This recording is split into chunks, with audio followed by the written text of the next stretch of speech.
Welcome to the newly branded Fumbled Out of Bounds podcast presented by Anti-Pesto Bug Killers, Tampa Bay's #1 family-owned pest control company. With summer coming around the corner, that means bug season, and you want to have a dependable partner to rely on. Anti-Pesto Bug Killers provides the fastest and most effective relief from all pest challenges for your home or business with same-day service. Call today, ask for Connor, and tell them we sent you. We got a packed show today for our first episode, focused mainly on UFF's inaugural rookie draft, but we also dive in to discuss some external topics like Julio Jones landing spots, live reactions to the Rays game, and a preview of the college football season. Let's go ahead and dive into it. Who are we going to be brought to you by? Fake sponsors for now. Anti-Pesto Bug Control. Yeah, brought to you by... Anti-Pesto, they want to pay for some ad I actually reads. need an intro. I need to write something down that I can read off of script. Actually, I could probably just do a voiceover after this. After. Yeah. No, Okay, that's not Shane had all natural. these This IT is all skills. natural. See, I think that we should have a cold opening and we just come in. Cold open. That's what I think. I think we should just go for it. Yeah. Okay. All right. Well, So, go ahead. welcome to the inaugural episode of the Third and Long podcast. Third and forever. Third and Forever podcast.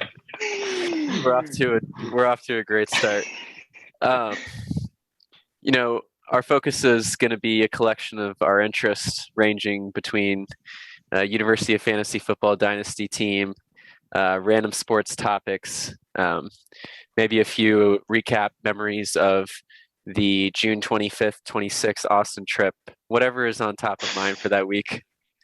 I'm joined by my co-host here, Connor and Chase. What up? Any welcoming Hello. words? Excited. How are we feeling to kick off our first podcast today? Very excited. My parents like to say I don't get excited about a lot of things, but I'm genuinely happy to be doing this. This is I'm very much looking forward to this. Even if only 5 people listen, I don't even care. I'm just having a We good know time. all 5 of them. Yeah. Who cares? Yes. I think a 40% listen rate from our league would be pretty solid.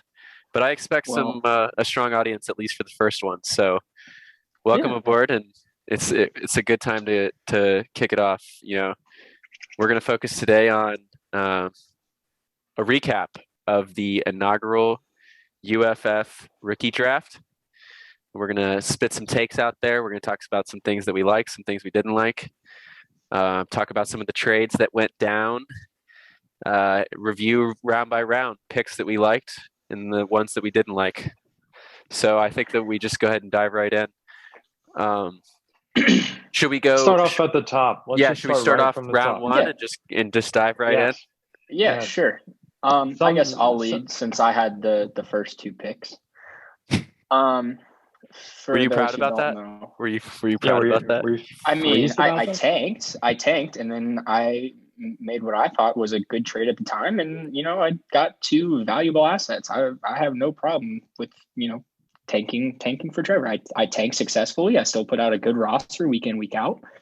And it's you guys are in trouble. Like I said, 8 months ago, give me 24 months, and you guys are done. I mean, we're already a third of the way there. So what? Anyway, I mean, obviously Lawrence was the for sure pick. But Yeah, what led you to take Fields at 2? Yeah, all right. So obviously I had no quarterbacks going in. So I think everybody and their mother knew I was going QB. So basically it came down to Fields or Lance. For me, I think Fields, I think he's going to see the field sooner. There's speculation he could start week 1. I think it'd probably be week 3, week 4. I know they signed Dalton to a 1-year, $10 million deal. Disrespecting the red rifle. No disrespect. That's AD 14 to you, Connor. Yeah. I think they're running floor. I think they're both pretty good runners. Lance probably has the better arm. I think he would have probably been the safer play, but I mean, we're looking, probably, they have the 49ers have Garoppolo another year. I think they got a lot of money tied up in him. I think he definitely starts, probably plays most of the season. Hopefully doesn't get too hurt. I think Fields will come in ready, wants to. We all know Ohio State QBs haven't fared well. I think Fields has a really good chance to break that mold. And I think Nagy and Pace, they're fighting for their jobs. So if the Bears come out and stink, then that's okay. Fields gets a brand new regime next year. Or if they're good, then that means Fields must have had to play well, because I don't think David Montgomery and David Montgomery's not rushing for 1,800 yards this year. Their defense isn't what it used to be. So to me, I think, while Lance has a higher ceiling, I think that Fields has a higher floor. And, I was looking for somebody who could start, as my QB2 in my super flex position. And I ultimately, that's what it came down to. I mean, what I maybe could have, I was trying to look to maybe trade back, with 3 or 4, maybe pick up some extra capital, and, maybe they make my decision easier taking, Fields on Lance than I'd take the other one. But, it happened. I didn't lose sleep over the decision, and, hopefully it pays off. I certainly understand. I mean, in worst case scenario, you have 4 firsts next year. You can just take another swing. Yeah, right. I mean, who knows? And I'm gonna bet one of them is pretty high. Yeah, I would say mine probably going to be one's pretty high, one's medium, and then probably 2 towards the back end. But Julio goes to Tannehill. We'll talk about him in a little bit. We'll see. Maybe I sneak out a trade for a veteran. Somebody, a game manager, or a Kirk.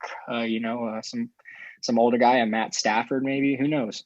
But yeah, I no problem with my first 2 picks. I thought, consensus. I've been, browsing different Reddits, like we all do. I've seen Fields go. I've seen him go 1-2. I've seen him go 1-6 in super draft or super flex league drafts. So I have no problem where I took him. Yeah, moving along, looking now at 103 with Kyle Pitts. As soon as Nick sent me Fant, we all kind of knew he was probably going to be going Pitts. Interesting pick. Definitely a high ceiling pick. I mean, you're hoping that Pitts turns into a Kelsey or a Kittle or a Waller type. It'll be interesting if he turns into that. But I can't hate the upside play there, or the BPA play. What were your thoughts? Yeah, so chime in a little bit here, and I hate to do this, especially considering of a homer that I am when it comes to Kyle Pitts. I think that this was the worst pick of the draft. Especially if you're going to go and trade your first rounder next year. Well, he did that after he took. I'm going to consider these in a vacuum here of when you combine both of the decision making here. It's just really not making sense to me what Nick is looking to do. If you look at the roster that he's trotting out there right now, he's got Tua Tagovailoa. I mean, say that right. Yeah, whatever. Well, there's some questions there. Jared Goff in Detroit. He's got Teddy Bridgewater, Tyrod. These are all guys that could not even be starting next year, and you've got 1.03. You have got to solidify your quarterback position and find some studs. Beyond that, you've got Josh Jacobs. You just went out and acquired Chris Carson. Your other running backs are Todd Gurley, Tevin Coleman, who I'm actually kind of high on Tevin Coleman. We can talk about that a little bit later. But I just don't know what you're doing going for a tight end here. I get it. I think that, I certainly get the quarterback thing. I mean, I went quarterback, and I definitely hear you on the quarterback thing. But on a roster like his, the argument can be made that there's so many needs that he needed to go BPA. And if he's not a Lance believer, which is just an egregious take, then maybe that's what he was going for. I agree with you, though. I probably would have solidified my quarterback room because, like you said, Goff could be packing his stuff next year. I mean, he could be another bridge quarterback. All his quarterbacks could be packing their bags. In fact, I would bet on more likely than not. Yeah, that's true. It's gonna suck when he doesn't have his first rounder next year, or the year after, because you just traded it to Roland in the Chris Carson trade. Yeah. My gosh, I forgot about that. Yes. I don't know. Prayers for Nick. He's making moves for the man that is Arch Manning, Yes. 2024 NFL draft. Yeah. The long play. Yeah. I love it. I guess before we move on, my last thing, who knows what happens with Julio? Maybe he stays, maybe he goes. But I mean, Matt Ryan, he does well. But I mean, Falcons, they spent a second on Hayden Hurst. I think he's only got 1 year left. So I mean, obviously Pitt's the tight end of the future. But I think there's a lot of mouths to feed. I mean, obviously their running back room's not solidified. I mean, we all know Arthur Smith came over from Tennessee. He did well with Jonnu. My tight end flyer, Anthony Ferkser, future tight end one in Tennessee. But yeah, I mean, there's a lot of mouths to feed. I mean, Julio obviously commands a lot of targets. Calvin Ridley, I mean, they don't really have a solidified wide receiver 3. Obviously, they have Olamide, Zacchaeus, and Russell Gage. But I mean, 18,000 trending on Sleeper. Yeah, I mean, those names aren't scary. So I mean, you figure if Calvin gets doubled, and Julio leaves, Calvin gets doubled, that sort of maybe opens the door for Pitts, to 800 yards, maybe a few, I mean, you guys saw it firsthand how big of a red zone threat Kyle Pitts is, how unguardable he is unguardable. They get down to the red zone, and I mean, that's there. I mean, he's tough to stop. So I can buy. We all know I'm a Florida State homer, but I can buy into Kyle Pitts' athleticism. I mean, I think the Falcons, I think in the draft they were looking to move down, looking for a quarterback needy team to move up, but I think they settled for Pitts because they liked what they saw, and sort of like Nick, I think they went best player available. I mean, you look at the Falcons roster, they got a lot of holes on defense. They could have gone, but I mean, there's really no edge rusher, no linebacker, no cornerback, maybe outside of Surtain, maybe, but even at a 4, at 4 is a stretch. So, I don't hate it. I certainly disagree that it was the worst pick in the draft. Maybe in the first round, I could sort of. I meant to say first round. I apologize. No, that's fine. Apologize. Anyway, apologies to Nick. Let's move on. We got. Are we going to talk about the Calvin Ridley? We'll talk about the Calvin Ridley trade. Yeah, when we get to Julio, we can talk about Calvin. All right. Yeah, I have a take on that. Eshaun taking Najee. At one Eshaun was good pick from the run into the podium. As soon as he was picking for, it was either going to be Najee or Jamar Chase. I mean, it was just a writing on the wall. Total Eshaun pick. I respect it. You take a premium position and you move on. I get it. Yeah. You just got to hope that the Steelers' offensive line is going to hold up. I mean, he's I don't going to think get it the matters. volume. I don't think it matters. He's going to get. So you're fed. thinking he's just a pure volume. I think talent. I think this is. I think the talent's there. I think the opportunity's there. I think he's going to get 25 plus touches a game, and I agree. I think Tomlin's a great coach. Even if he's only getting 4 yards per touch. It's going to be, half a touchdown a game. He's going to be a solid RB. Yeah, I don't have a problem with that. All right, great coach taking a running back in the first. Yeah. Just a great coach taking a running back. We want to talk about 1-5, Connor, and what we were. Yeah, thinking so here? Was it Lance all the way? It was. I was battling between a couple players. I mean, as soon as Nick was going Pitts, that took that off the board for me. I thought I would go on Pitts because I'm just not. I don't know about the tight ends this high. It doesn't really fit the value for me. It was probably always going to be either quarterback Harris or Chase. Mm-hmm. I was in a little bit of a predicament with Chase. I love Jamar Chase. This might be a hot take. I don't love him going to the Bengals. I think the Bengals got made serious but I mean, team think about building it. concerns.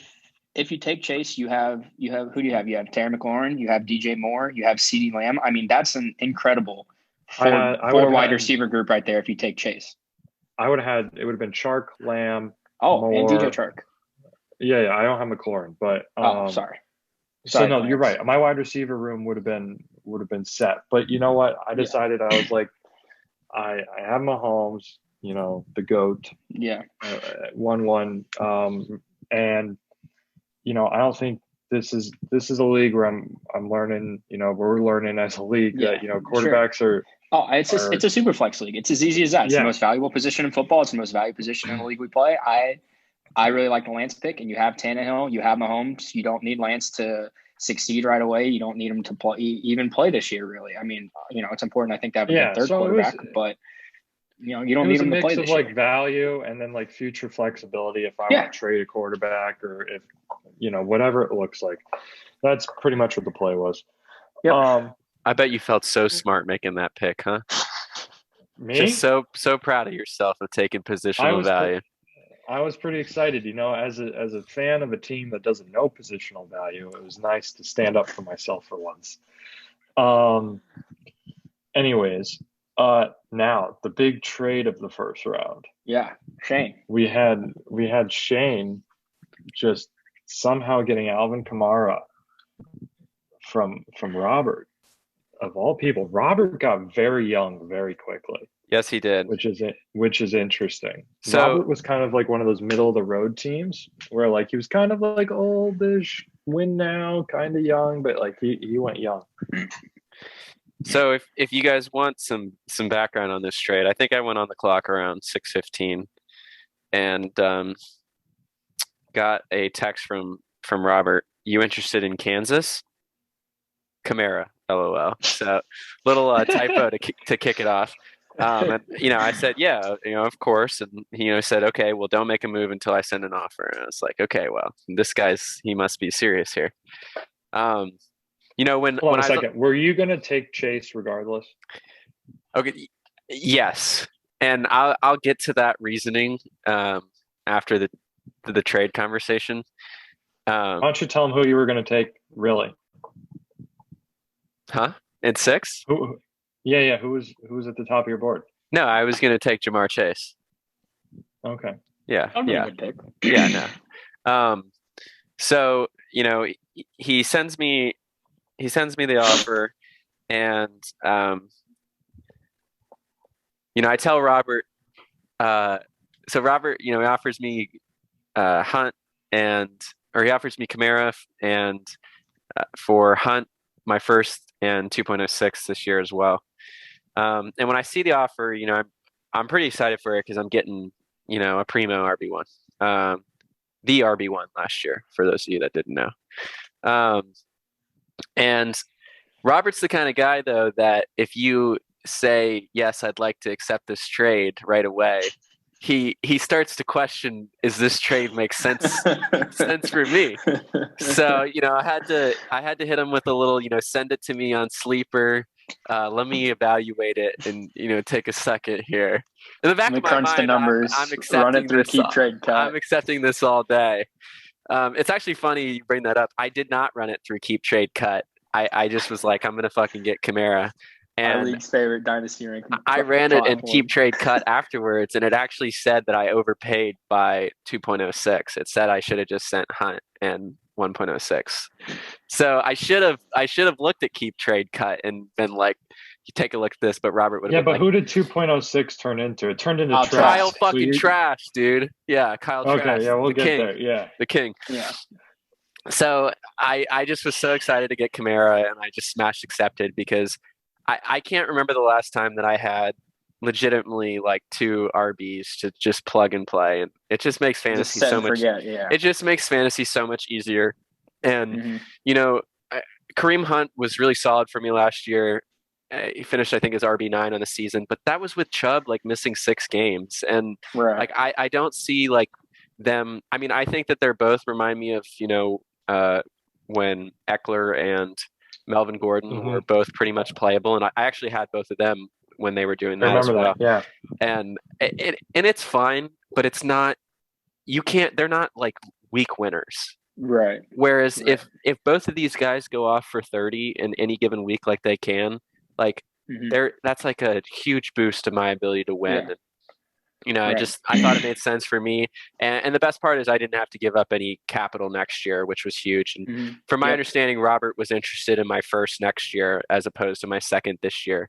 And it would have been, I think that worked out great then. It would have been a lot harder for me to make that move. But ways with that, yeah. Especially, I mean, even if it doesn't work out, I can just burn it down, and I could probably be in a good place. Most importantly, for the team culture of high character dudes. Yes, high character dudes. Kareem Hunt off your team. Kareem Hunt, get that fucker off my team.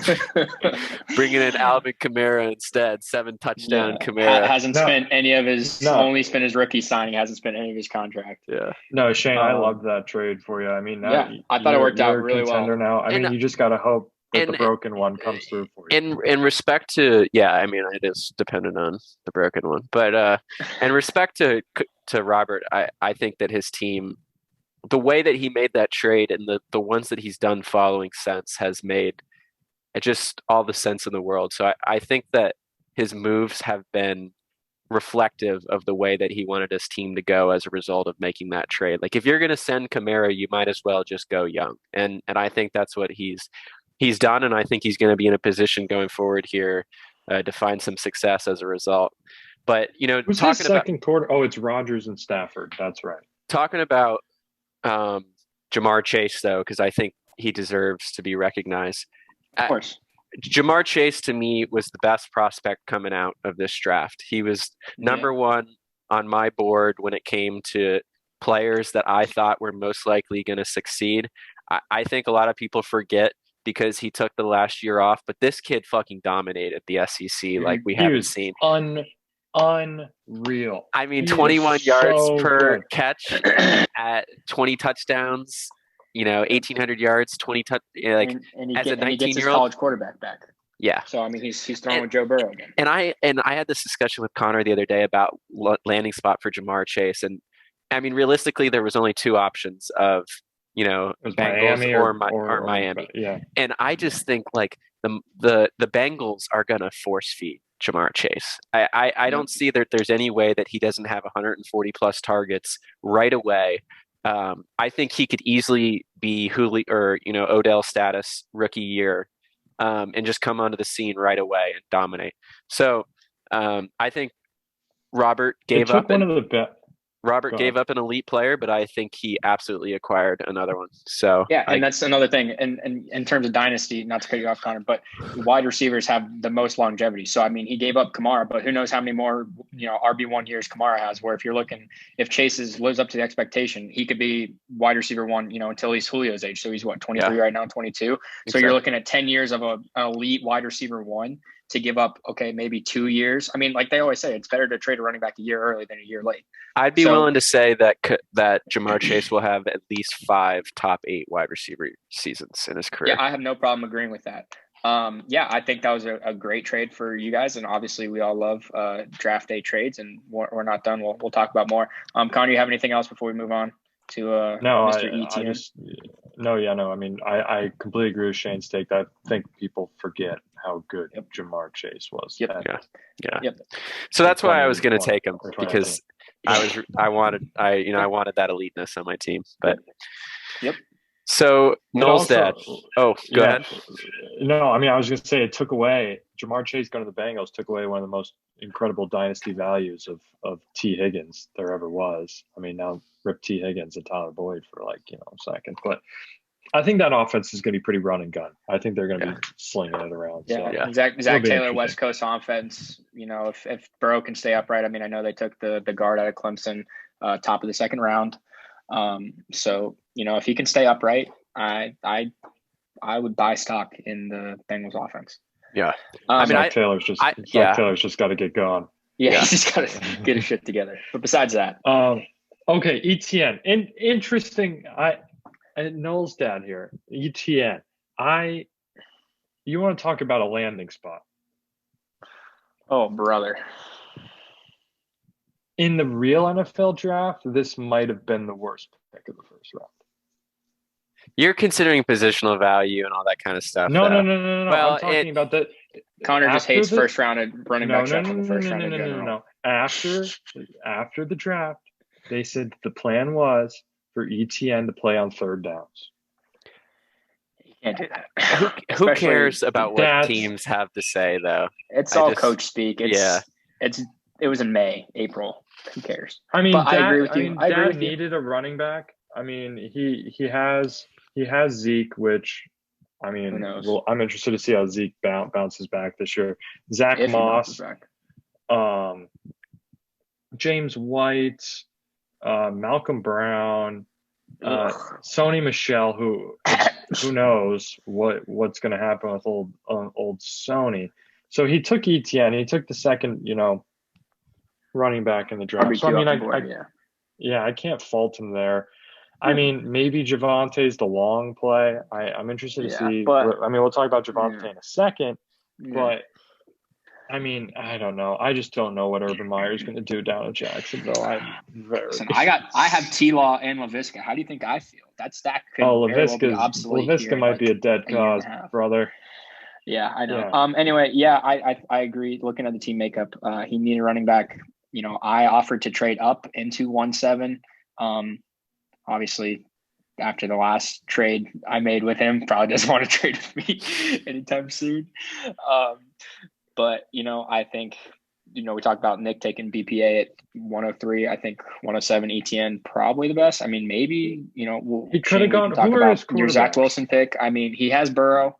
Okay, that's right. So, I mean, did he need another, second year rookie quarterback in Wilson? Well, he's Maybe got not. Burrow, Cousins, and Locke. Yeah, and who knows with the Denver situation if Locke is even the guy. Yeah, so I mean, Locke I would is have dead. faulted him if he went Wilson. I would have said, hey, Yeah. solid pick, take the quarterback run. Yeah. Like, yeah, I All get right. it. Yeah. Yeah. But okay, now let's talk about it.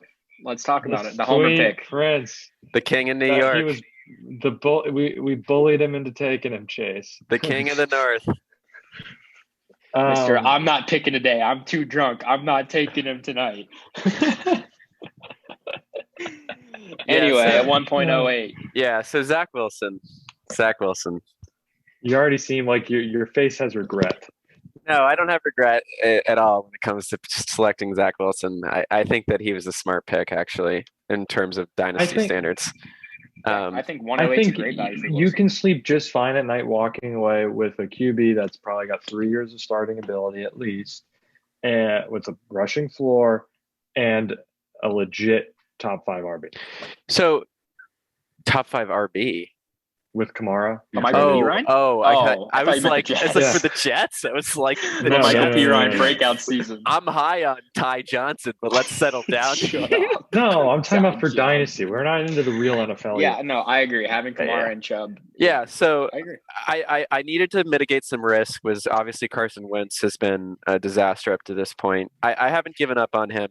I think that there was a lot of external, circumstances that affected that there, and as a reminder, this could turn into Zach Wilson here, so I could have Wentz and Wilson. So we'll see on that. But I think that there's a solid chance Zach Wilson could be rookie QB1 this season. I think that the best competition is Trevor Lawrence, and that's not to say that Lawrence, I don't have high expectations for him, but I think the foundation that they're building around the Jets offense it has some optimism. I think Mekhi Becton and Elijah Vera Tucker will be 10-year starters for the Jets on the left side and serve as the anchor for what is growing to be eventually a top 10 line in the NFL, which is what I think Zach Wilson will need to succeed. We got Corey Davis, we've got Denzel Mims. I am very high on Elijah Moore, like probably irresponsibly high. I think he could be something really special. And I think most importantly, they have a coaching staff around him that is going to maximize his talents. All that being said, also, he's the fucking quarterback of the New York Jets. And if he becomes amazing, I'm going to be rubbing it all over your fucking faces because he's going to be the king of New York and he's going to be the king of my dynasty team. So there's definitely a little bit of influence in there. And if he sucks, I'm going to fucking hate him until my grave. But we'll see. You brought up an excellent point about how he is like the only other quarterback that has like a clear pathway to be rookie QB1 because he's taking all stepping in. Yeah, he's taking all first team reps at training at OTAs, and not even Darnold did that.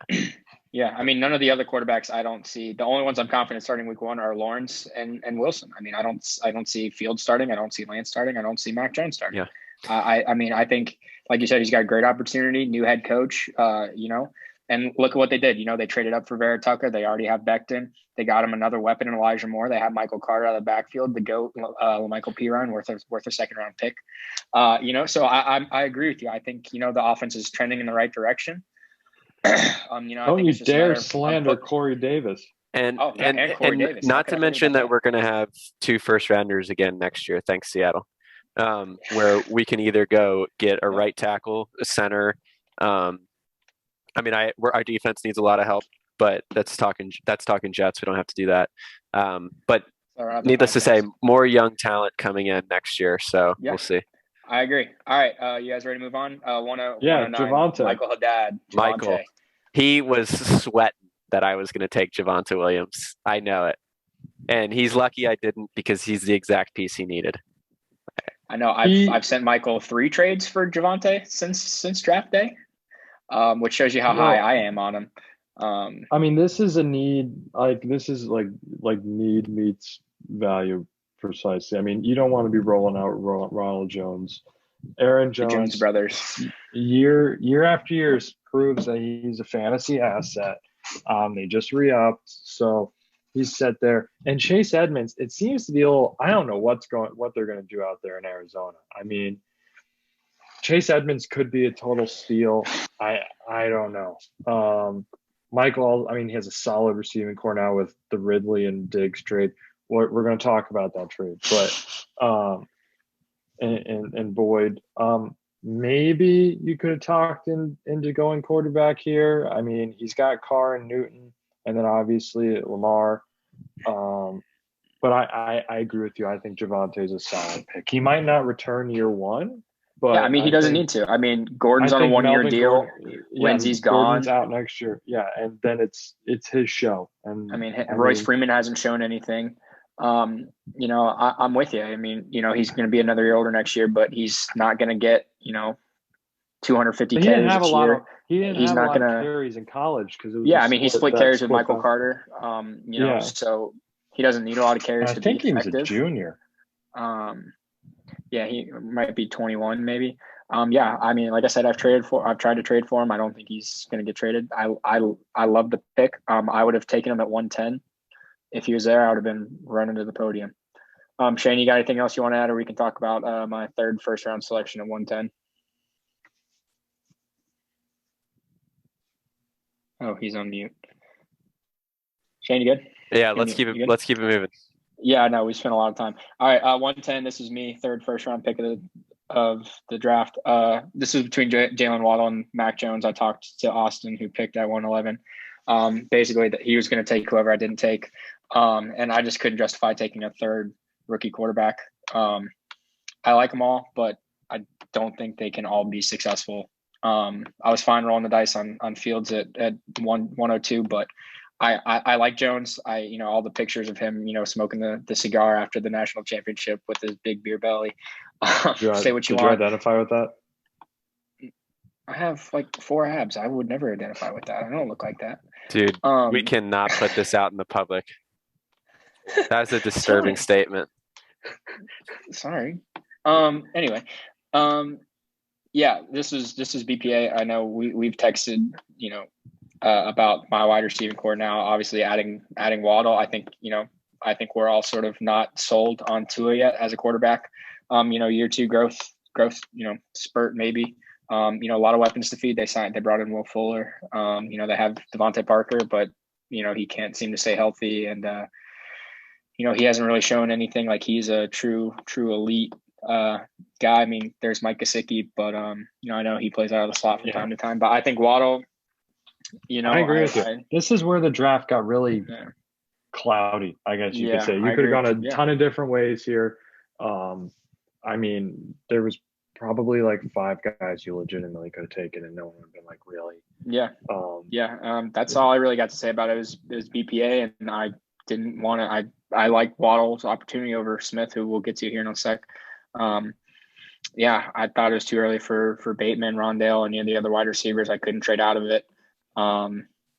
That's pretty much all there is to say. And then Austin taking Mac Jones at 111. I think I think we can all agree he's got a pretty good roster. So taking a flyer on a quarterback, Mac Jones is such a fucking Austin Manansky team player. Just fits his roster and fits his personality too. I mean, if you look at it, he has a lot of quarterbacks, but I mean, he's got Herbert, obviously, Rip Shane. He's got Brady, so he probably saw another 2 years, good production, and then after that, he's got Mariota Fitzpatrick, who's going to play this year, obviously, and then Minshew, and then Mac Jones. So I mean, he's got a lot of players, but I mean, Mac Jones, they took him at 15. They're going to give him a shot. Who knows when it'll be? But I think it was a good pick. I mean, he needed a quarterback to back up Herbert and Yeah. Brady and I for the mean, future. in all honesty, it's kind of similar to the Lance pick with you, Connor. I think that he landed on a good team for our league purposes, and it'll be if he's going to find success in New England, it'll fit Austin's timeline for him to find it. Yeah. I'm moving along. The Slim Reapers taking the Slim Reaper. The Slim Reaper King. The Slim Reaper King, all 166 pounds of Devontae Smith going to Peter's team. PJ, I mean, his roster, other than quarterback, as soon as Mac Jones went off the board, I think it was pretty much locked that PJ was going whoever he thought was best player. All PJ felt was pain. He's gonna have to. He's gonna. PJ should have been in Chase's inbox, just blowing Mac him. Jones. You got to move up to 110 right there and go get Mac Jones, because Chase is going to be more than willing to move back. 100%. And especially with Hurts, so he's got Hurts, so he'll start this year fine. Don't know about the future. Garoppolo's on his way out. Maybe he goes to another team. His way out. And Roethlisberger, I would be shocked if he has more than 2 years left. I'd be shocked if he has another year, right? More than one. And yes, PJ's roster is stacked. I mean, he's got Dalvin Cook, Henry, Metcalf, and Jefferson, and Kelsey. That's a heck of a first five. So I think he just went BPA, and that's all you can do. James Robinson, his roster did take a hit because the sweet prince of James Robinson took a little bit of a value knock. The UFA FCS players. Yes, which is brutal for the brand, but I still think PJ's in probably a good spot for this year. Moving forward, we're gonna have to talk about quarterbacks, but the Dalvin Cook, Henry, you're pretty much guaranteed to walk away with probably 35, 40 points out of those two on a bad week. Facts. So, I mean, that's hard to argue with. So, yep. Well, that's your first round of the UFF inaugural draft. We'll see. Looking back, it'll be interesting to see what were good moves and what we thought were good moves, but maybe necessarily won't. But we'll have plenty of time to figure it out. I think for these next few rounds, I think we just shout out a pick that we liked, fire off a rapid fire take, and if there's something if something you thought was egregious, shout that out too. I think it's got to be a good pick and a bad pick. I mean, that's fine. That's fine. Yeah. All right. So you can go first. Shane, get us started.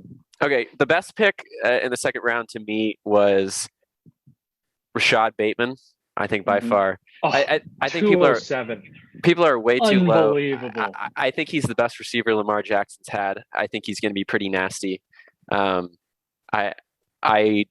thought that Noel's dad really lucked into it. I would have taken him at 2.06 if I had still had that pick. I do love Kyle Trask going there instead, but that's what I thought was the best pick by far. The worst pick to me was probably he's gonna say it. Kellen Mond is tough. The one I was going. I like the flyer, especially considering Nick has 10 picks in the draft. And as PJ could have easily probably taken him at 2.12, and it could turn out fine. But I don't see Kellen Mond being successful in the NFL. I just don't. I don't think he's going to do much, but like I said, when you got the 10 picks Nick does, you might as well take the flyer on him. Yeah, that's a fair point. I would probably say I'm going to switch it up from the Bateman. That one was probably my favorite. I just could not believe him falling. If I didn't trade 205, I would have it would have been a run to the podium 205 pick for me. So another one I really liked. I think Terrace Marshall at 208 is not bad. And then Elijah Moore at 204 is probably a pretty solid little pick as well. I think he's going to fit nicely into that Jamison Crowder role. Yeah. Just be a nice little reception machine. Maybe not be like a total yards thing, but I think for having a rookie quarterback, having that constant slot presence that you can trust, I think that's huge. So I really like that. In terms of worst pick,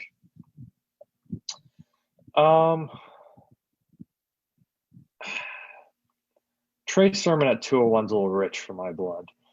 I think that the San Francisco backfield is just an absolute crapshoot. You never know what's going or coming or whatever. I mean, obviously, if he becomes the alpha dog and there's no one else there, then yes, he's the best. But like Shanahan is committed to having multiple running backs that you never know who's going to be on that week. So, yeah, I kind of agree with the Sermon. I think he's a good player. I mean, obviously they spin up on the capital. I believe they traded up in the real draft to take him. I know they took Elijah Mitchell later as well. But I mean, look how injured San Fran was last year. I mean, Jeff Wilson didn't play. They Jermichael Hasty. So they've had running backs get hurt. But I do agree that Shanahan, likes to sort of bring him in and out. Yeah, I agree with you. I think Bateman at 207 is great value. I was trying to trade up. I think pretty much everybody from 204 into 207 when he was taken. I was trying to, trade up because I'm like, okay, I don't necessarily need Bateman, but it got to a point where it was too good of a value to pass. The value. It was just so. I mean, yeah. Yeah. I hate to do it because he's on my favorite team. I think the worst pick, I guess, I know we talked about it a little bit. I think the Trask pick. I do think he is the eventual predecessor to Brady. Disavow. Disavow. We do not disrespect the man Kyle Trask. Listen, I'm a Bucs fan. I'm not disrespecting Kyle Trask. I think he's a good quarterback. I do think he's the future. It's not Blaine Gabbert. It sure shit isn't Ryan Griffin. I think it's Trask, but who knows? I mean, Brady just won the Super Bowl. I think he's got a few more years. I think it's sort of on the same lines as Shane taking Jordan Love last year. I mean, you're looking 2-3 years out. This is dynasty. So, I mean, I get it. And it's Tin Rob. I don't, necessarily, I think we can all sort of agree. We said he was getting younger. I don't think, he drafted Trask to compete this year, obviously. So, it might turn out to be the steal of the draft, a couple of years down the line. But I think for the time being, he could have gone a different direction. I was just saying that to mix it up. Gainwell, I mean, Memphis running backs have done pretty well. Philly, I know they just signed Carry-On. I know that was sort of after. I know there's Boston Scott and Miles Sanders, who the heck knows, and they have Sirianni leading, So who knows what that backfield's going to look like. A sneaky pick that I think could be potentially good in the long run is Freiermuth. Yeah. I can't be giving Austin this much praise. It's going to go to his head. We got to stop. I know, you're right. We better stop. Okay.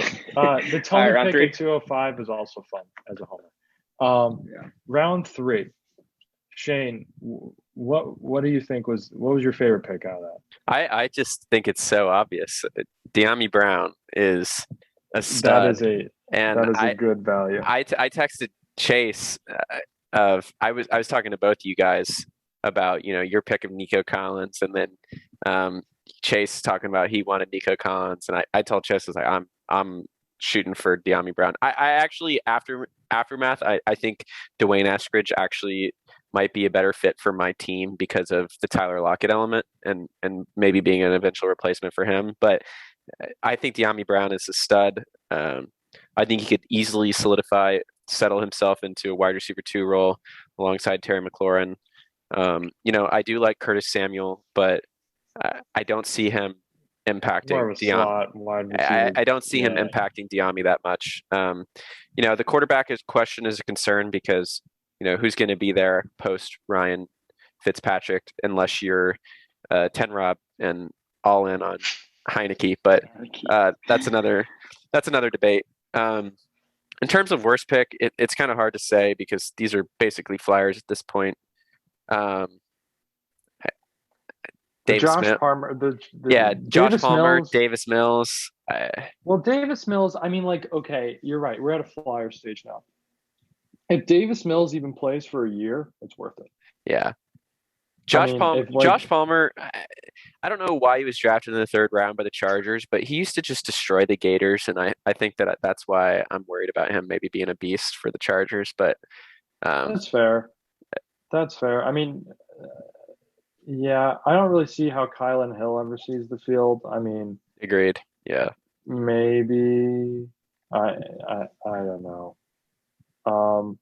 Best pick other than De'Ami Brown for me is, I mean, I like the St. Brown pick. I mean, you're going for opportunity there. I mean, you're hoping that St. Brown outplays his draft capital. I just 4th don't ever round. see St. Brown being a wide receiver 1. I Yeah, think No, think but I it's the mean, like if size. he's not going to be a wide receiver 1, you're not hoping for that. Are you talking about like in the league, or are you talking about in like round, like fantasy wise? just fantasy wise.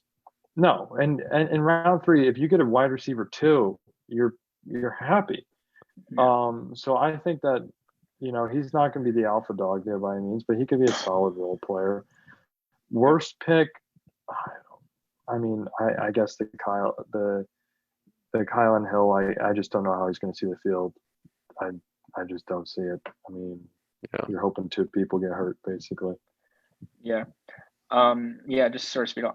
Sneakily, I think Chuba Hubbard might be. I mean, we talk about dart throws. I think he might be okay. I mean, Mike Davis is gone. Reggie Bonifant doesn't scare me. McCaffrey was hurt a lot of last year. Obviously, we all love CMC, so not wishing him to get hurt. But I think he's solid backup. He'll get a few touches here and there, maybe get some catches out of the backfield. And I like the Eskridge pick too. I was talking to Shane. I would have taken Eskridge if he would have fallen to me. Seahawks had 3 picks in the draft, and their first pick they took a wide receiver. So obviously they see something there, that they need. I like the Diami pick too. But yeah, I mean, I think at the end of the day, these are all dart throws, and like Connor was saying, if you get any sort of value out of them, they'll be great. 4th round. There's really, we can talk about Tutu Atwell, just the fact that I can't even believe he got drafted as high as he did in the real draft, let alone in the rookie draft. Just egregious. I mean, you have to consider that though. The Rams took him in the 2nd round. They're obviously going to the draft capital's there. The draft capital's there. You're 1,000% right. Yeah, but they signed Deshaun Jackson. They have a million wide receivers. They took Van Jefferson last year. I didn't even know they have signed Robert Woods. Deshaun Jackson. They have Cooper Kupp.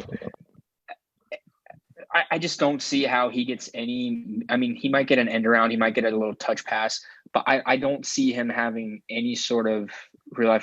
And he's like 5'4", 150 pounds. He's going to get killed. He's not playing against mediocre. I'll call it. Hand up. He's not even hand fast. Up. ACC's not good. Yeah, he's not even fast. He can't do anything. He's not going to outrun Deshaun Jackson. I mean, he ran a 4.44 at 150 pounds. That's not good. Fast. You can't have it.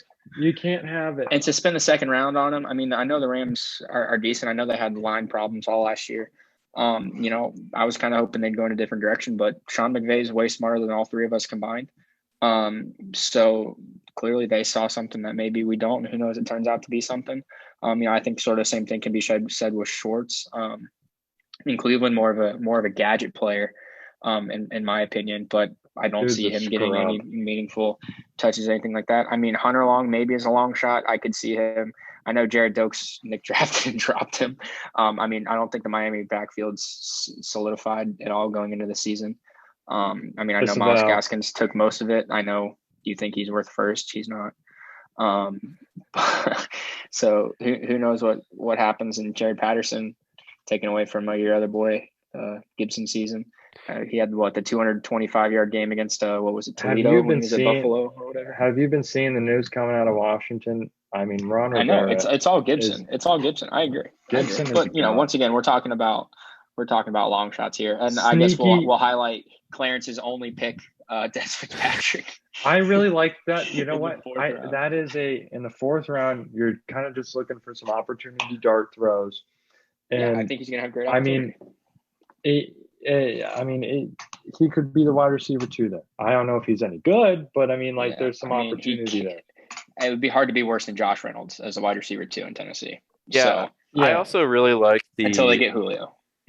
I'm a fan of the Elijah Mitchell pick. Just fits the 49ers mold, fast guy that can just run the zone and get to the edge and turn it on. It reminds me of a young Raheem Mostert. Come and get him if you want him. And I actually don't hate the Larry Roundtree pick. I don't know much about Larry Roundtree's game. He's from Pinellas, right? No, that's a different different round. Okay, different Roundtree. Okay. But as a what's his name? He's so useless that I remember Joshua Kelly. Yeah. Joshua Kelly. Josh from Kelly. UCLA. As a proud Josh Josh Kelly owner, Coach I Kelly. can tell you he did nothing to impress besides like week 2. So I think that there's a path there to solidify himself as the number 2. And, if he impresses, you never know. And I think that's what the 4th round is all about. It's about finding a guy with opportunity. And we would be doing this podcast a disservice if we didn't bring up Felipe Franks. Yes. The king of Atlanta. Yeah. I dropped him. And So, Ian Book. That's all I have to say about that. The Ian Book Saints pick in the draft, it was Sean Payton's a smart guy.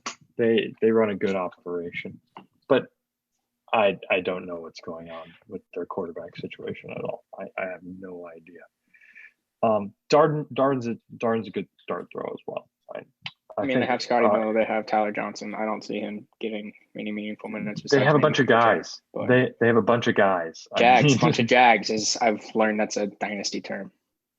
Yeah, just another guy. So we talked a little about Des Fitzpatrick. Des Fitzpatrick dynasty value goes absolutely in the tank when the Titans get Julio. Well, I mean, it's already pretty close to the tank, but yeah, I would agree. So, you guys want to transition over to actual NFL now? Yeah, let's talk about the league. I guess we could talk about the trade, the Ridley trade too at the same time. Oh yes, that's a good way to put it. Yeah. Where do we want to start? We want to start with the Ridley trade, or do we want to talk about the Julio thing? We're in a dynasty mode. Let's just talk about the Ridley trade. So basically, what happened is basically 3 firsts went for Calvin Ridley, which is interesting. Calvin Ridley's, what is he, 26? Yeah. I mean, obviously, if Julio. Same age as Amari Cooper. Fun fact. Really? Yeah. Wow, that's wild. Obviously, if Julio gets sent off, even if he doesn't, Ridley's, wide receiver 1. He's I think he was wide receiver 5 last year. Don't quote me on that. But giving up 2 firsts and Robert Woods, who is also a high or a low wide receiver 1, high end wide receiver 2. That's I think 1 or 2 years older than him. Is a lot to give up. I get it. I mean, you're chasing the upside. I get it. But that's a steep price. Sorry, my Braves minus half first 5 pick lost. Just live reaction to this is why you shouldn't bet without me, Chase. I told you to take the I know, day off. dude. I got excited. I was on heater. If anything, it's bringing me back down to earth. Anyway, sorry, Connor. What is your take on the mega trade with Ridley, Robert Woods, and the 2 firsts? I mean, I think it's plain and simple. You guys got to stop trading for Roland. I mean, that's a bit much easier than that. I mean, we've all been burned. We've all been burned by him in the past. And Michael was in the championship. Yeah, he was in the championship. He might be looking just for that. There. I mean, might be helping him get over that line. I mean, Diggs and Ridley. That's a strong wide receiving core that's relatively young. I mean, they're both on. I think they're almost on their 2nd contract. I think Ridley's almost on 2nd contract. I mean, that's a strong core. But, I mean, gave up a lot. Gave up a lot. Yeah, and I agree. And I just running this in keep trade cut for evaluation purposes.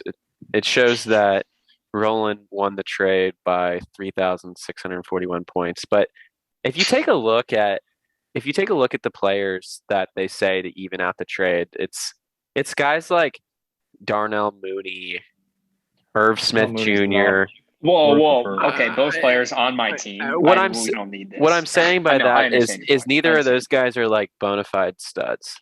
Yeah, so they're not moving the needle. I agree. So like if Michael like just you want Calvin Ridley, you got to pay to go get the stars sometimes. I agree. So and that's what it's about. And I think that he could have done without sending a player of Robert Woods' caliber. I think that sending the 2 firsts was enough, and maybe you throw in I don't know. I don't even know Like a Some mid-round dart pick or throw. like just yeah, a or wide even just like receiver. a depth player. But 3. that's the thing about Roland. Yeah. He doesn't do trades for depth players. He only wants Right. guys that he's going to put in his starting lineup. So Right. And then And now you Roland- look at his starting lineup, and now he's Yeah. the team to beat, I think, Yeah. moving forward. Yeah. I mean, So because I now- think that's another thing is the drop off between Ridley and Woods. I mean, but this is the Ridley's thing. So probably, a top if- 12 and but if Ridley goes out and fires 2 back-to-back wide receiver 6 seasons, nobody's going to even blink an eye at this trade because it'll definitely be worth the first rounders. So yeah, but I think Yeah. yeah, I mean, but I dude, think Woods. you're never going Woods to is turn down studs. Yeah, no, I agree. I think it's a good trade. I mean, but now- I think Robert Woods is still relevant. I don't think the gap is too crazy high between the two. But If Watson plays, I completely agree. I think this is Roland's championship to lose at this Yeah. point. Yeah. I mean, rolling out McCaffrey, Eckler. Well, here's the Julio, thing about Thielen. Roland, Chase, or Connor. Roland has already had the best fantasy team I've ever seen assembled, having like 4 of the top 6 wide receivers, and he still didn't win the championship. And he has never won the championship. So until that day happens, he will forever remain championship-less in fantasy football, no matter how long and how many hours he grinds the Reddit. So, What about the memes? The memes are so good.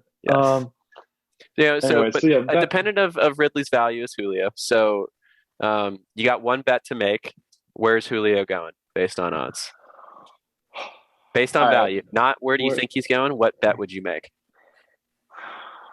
So All read right. out, Chase. Read us off the yeah. numbers. All right. So this was, I think I took this from Bovada or BetMGM or something like that. So this was from a few days ago. So Patriots sit at -105, which is shocking to me because I thought it was a little bit higher.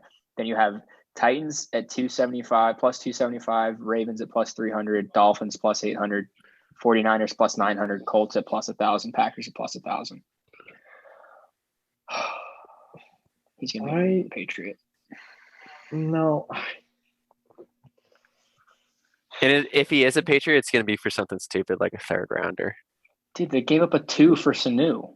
it would be Moss-esque, like tail end of their career, go to New England. How are you Yeah, going to but be he telling? doesn't He's have- 31. He He's doesn't have- 31. I thought he's like 33. No, he's 31. Okay. The only problem is he doesn't have a quarterback in New England. Yeah, he doesn't have Brady. Selfishly, if he goes to You the want him to go to Titans? Because I will be we all unbearable in the know. chat. The Ravens, I just don't. It would take a dramatic strategic change of the Ravens, like I don't think the Titans have the Philosophy. money, do they? No, I don't think they do either. the salary cap's a myth. You know this. Yeah. That's But true. like the Ravens would have to not fully commit, but they would have to be committed to becoming more Yeah, I agree. pass centric. I don't know if they're willing to do that at this point. Yeah. No, Um, plus, they they might already have a have loaded to. wide receiver room. I mean, you got a lot of unknowns in that wide receiver room now. Mhm. The Dolphins is an interesting one. Another one where there's a bunch of guys in that wide receiving room. You just went and spent big money on Will Fuller. You just invested the 6th overall pick in Jalen Waddle. I agree. It could be interesting there. I know where I mean, if we're just talking like $10 just to throw somewhere, I like the Colts. I think the Colts are the best team on this list, built. They're missing an elite, true wide receiver 1. Chris Ballard, arguably the best, if not top 3 GM in the league. They have plenty of cap room. They have plenty of capital. They just went out and got Wentz. They have Quentin Nelson. They have DeForest Buckner. They have Darius Leonard. They have a lot of pieces in other important positions.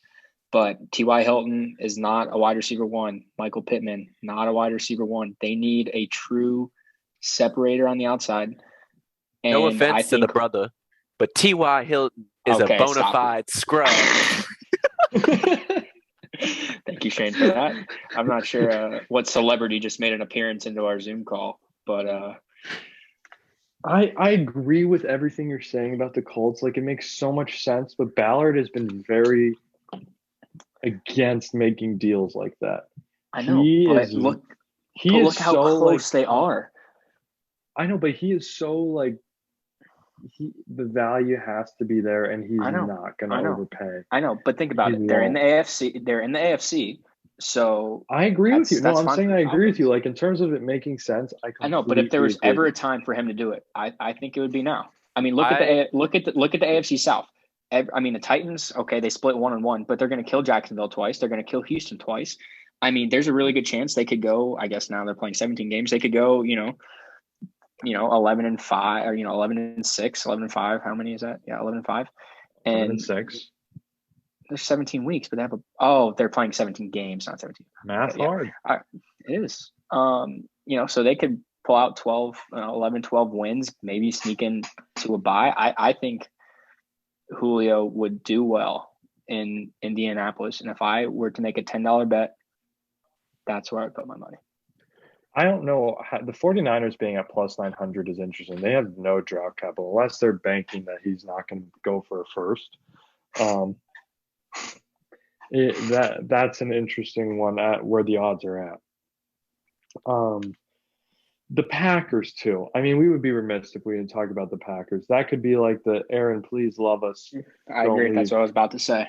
Keeping Aaron. I mean, that would probably be my pick, just because this Aaron Rodgers stuff doesn't seem to be quieting down. So it might. I mean, I was pretty on board that I thought this was a money thing from the get-go. But I mean, at this point, it's not stopping. So it seems like it's deeper than just he wants to be paid like, Mahomes or he wants to win. And the Packers made the NFC Championship. And I think, they lost Corey Linsley, but I think there's. And if you're rolling out a real Julio chance they and could be back. Devontae, maybe, and Robert Tonyan over the middle and Aaron Jones. I mean, wow. And the Lizard King. Very good. The Lizard King is your wide receiver 3. All right, enough of that. Shane, you're cooking. Shane, where are we going? My $10 would be on the flyer Las Vegas Raiders, 1,800. That's a good pick. Pick. Their wide receiver crew is skeleton and Batman. Put some respect on Henry Ruggs' name. John Gruden. John Gruden is running the ship out there, and he doesn't give a fuck what other people want. He's going to do what he wants, and I just think that he'd look at a guy like Julio and be like, look at the quads on that guy. We could do some damage with this. You know what I'm saying, man? Come on, man. Running that Spider 2Y banana with Knock Julio. on wood if you're with me. So that's awesome. That'd be my $10. No, I agree. All right, last thing, transition a little bit. And we kind of talked about when we thought rookie QBs were going to start. Excited for college football season. I can't believe there's a question mark next to that. Yes. We're obviously right now I'm irrationally high on UF. Just give me a couple training camp reports about Gene Delance getting beat off the edge, and I'll come right back down to earth.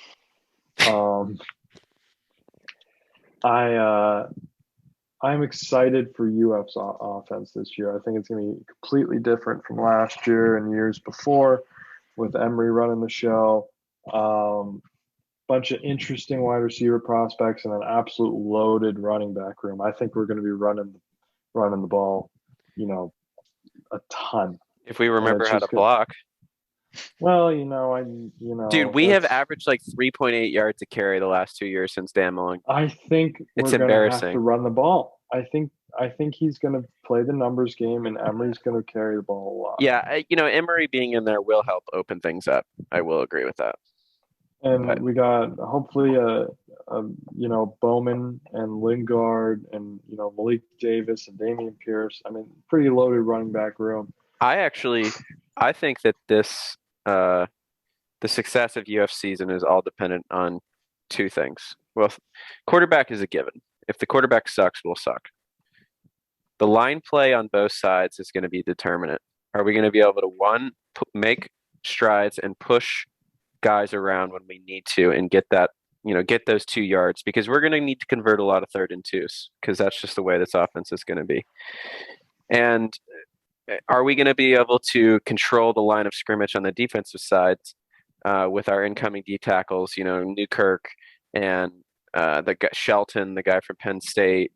I think edge will be fine. I think Brian Cox is in for Byron. What is it? Brenton Cox. Brenton Cox. I always mess that up. I think he's in for a first round type season, hopefully. I think Gervin Dexter is going to take the next step to be the next great interior defensive lineman coming out of Florida. So I'm hopeful. I mean, last thing, and then we'll talk about, FSU and the rest of college football. If we can't run the ball and stop the run, we don't have a shot. Dude, no, I'm worried about the corners. After watching Marco And the Wilson corners- last year, it should be better this year with Elam and Jason Marshall, but we'll see. But there was just times last year where we could not stop. Our back end was so bad. It hasn't been that bad since pre-Muschamp days. Probably, I don't even know. We just had dudes that should never have been in the SEC back in safety and in the back end. And it was embarrassing. So Chase, are you excited for Mackenzie Milton? Are we nervous about the 2 year like 2 years of being off? Like, what are we thinking there?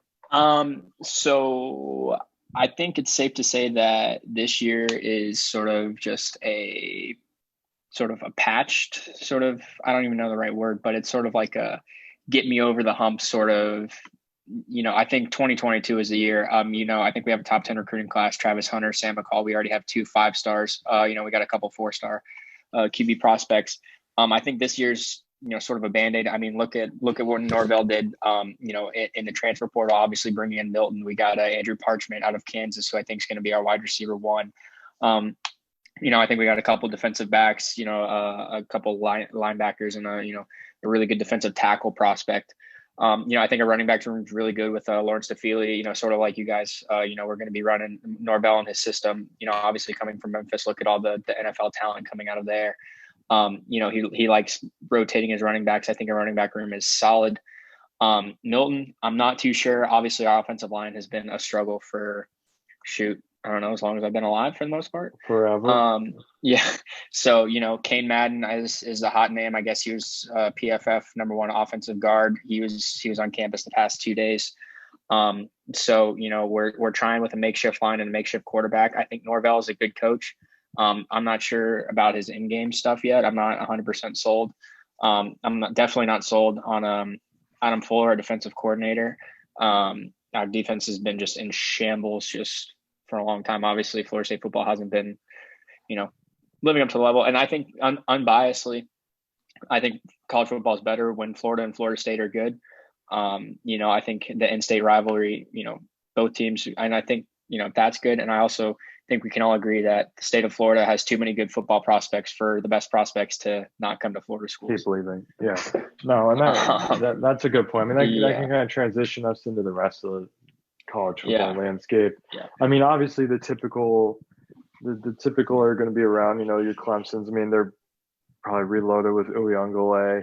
And Alabama with Bryce Young, that's going to be a show. I mean, that's probably going to be something we haven't seen with Alabama before. Spencer Rattler. I mean, there's some serious hype behind Spencer Rattler coming in. Sam Howell's going to be a first-round quarterback. Probably you got Slovis out of USC. Maybe bring them back to relevance. I'm really curious to see Bijan Robinson and the Sarkisian. See what goes on at Texas. I don't know who the hell the quarterback's going to be. I know Notre Dame's not sold on a quarterback yet. We play them, September 5th. So coming up on a couple months out. So I think, I saw something about, if Notre Dame moved to the ACC, sort of solidifying them as a good, not great team. I think they would get slapped by Clemson every year, just like every other team. It'll be interesting. I think, sort of look at the Big 12. I think you have Oklahoma, and then I think Iowa State should be still pretty good. Obviously, the best running back prospect, I think, in the 2022 class in Breece Hall, and they have Brock Purdy at quarterback still. I think they could compete. I don't know much, about the other teams. I don't know. Obviously, it's Big 12, so just millions of points are going to be scored week in and week out. Looking at, Big 10, Ohio State obviously is just going to run through. Who's going to be their quarterback, though? It doesn't even matter. They have a bunch of guys. Obviously they got the talent around. He's just got to go get the ball. Their number 4 wide receiver can be, a number 1 pretty much anywhere else in the country. In Michigan, I don't know about you guys. I enjoy seeing Michigan be terrible. I like Jim Harbaugh being the bad coach. I don't know why. I just have never liked Michigan. I have no reason to dislike Michigan. But it's more fun when they're bad, in my opinion. I'm excited to see what Ole Miss does with Lane in year 2 and Corral coming back. Right, yeah, Corral might be the Zach Wilson sort of. So not really a whole lot of hype and coming into a first-round quarterback next year. I was going to say, to transition this towards what looks to be our final topic, and when it comes to Heisman hopefuls, I love Matt Corral at plus 2,000. I think that he is the perfect mold for a Zach Wilson, Kyle Trask like year, which neither of them won the Heisman, but they were in tremendous shape to do so at high odds. And the kid he's got stupid swag, and he does. The media will be all over him and Lane Kiffin. If the Lane train is rolling and Ole Miss is doing well, and Corral is going to be because of those two guys slinging it around the field, we'll see. But my only concern is he's losing a lot of his targets, including Elijah Moore. So we'll see, who's going to step up there. Yeah, I mean, if the media is going to eat that up. You're 100% right, and the Heisman's a lot of narrative. Like, I mean, let's not lie to each other. It's a lot of media stuff. So you saw Corral at plus 2,000. So I think this is like a month. This was like the beginning of April. So obviously it's changed, but it's still 3 months out of college football season. So I don't really think it matters so much. I mean, okay, obviously Rattler gets hype, Oyungale. I mean, just because he's at Clemson, yes. But like with Clemson, since they don't play a ton of competition, he's going to have to smack every single team they come across. And I mean, like, it's not out of the realm of possibility, but I mean, it's going to be hard to find that Heisman moment, so to speak, I think. And I mean, they probably have one tough game. I haven't even looked at their schedule, but they play Georgia week 1. So that'll be I mean, that's a little early for a Heisman moment, but yeah, I know. I mean, JT Daniels at Georgia. I don't know about Heisman, but Georgia's definitely interesting with JT Daniels. Yeah, and obviously George Pickens torn ACL. Who knows? I know they just got Gilbert. I know that he's not relevant, but I don't cheer for injuries, but I wasn't just too leave upset. It at that. I wasn't too upset. Emory at plus 4,000, a little sprinkle. I certainly wouldn't touch that. Just a little dabble of Emory. Yeah, I mean, shoot, if we're just throwing darts, I saw a mock with Emory plus 5,000. I saw a mock with Emory going top 10. So I remember that. Let's get it rolling. Jason Daniels is interesting. I mean, getting a Pac-12 after dark legend into the Heisman would be something. But I mean, kid's got a lot of talent. If you really want to throw a dart, I actually don't hate Malik Cunningham, Louis, though. And the other one, that's a good dart, actually. I'll agree with that. Or Graham Mertz. Imagine Big Cat gets the Wisconsin train going. Oh my God! Stop it! No, you're right. Not to change subject. Sorry. Anybody else get a trade proposal from Roland just now? Just me? Probably. No, I haven't. Oh, Razor threatening. Live reaction. Bryce Young, De'Ara King. I don't get it. I think that the hype's gone with De'Ara King. Yeah, what's up with Miami? I mean, I think we can both agree we hate Miami, right? I mean, are they ever going to be back?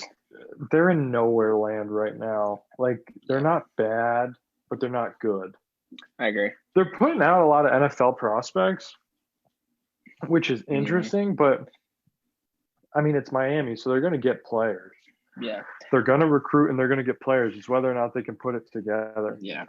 Isaiah Spiller, if you want to. Yeah, that's who I was about to say. I think him and QB play. Yeah.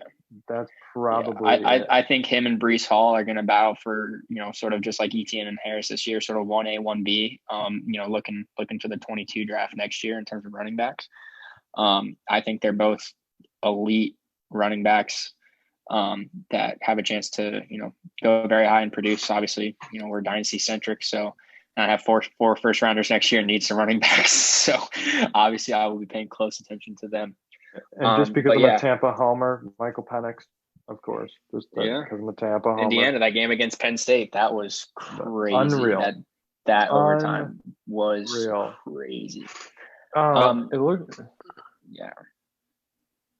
Slovis is a little high. I mean, you can't take Rattler or Uyunglele at plus 500 or 300. You can't.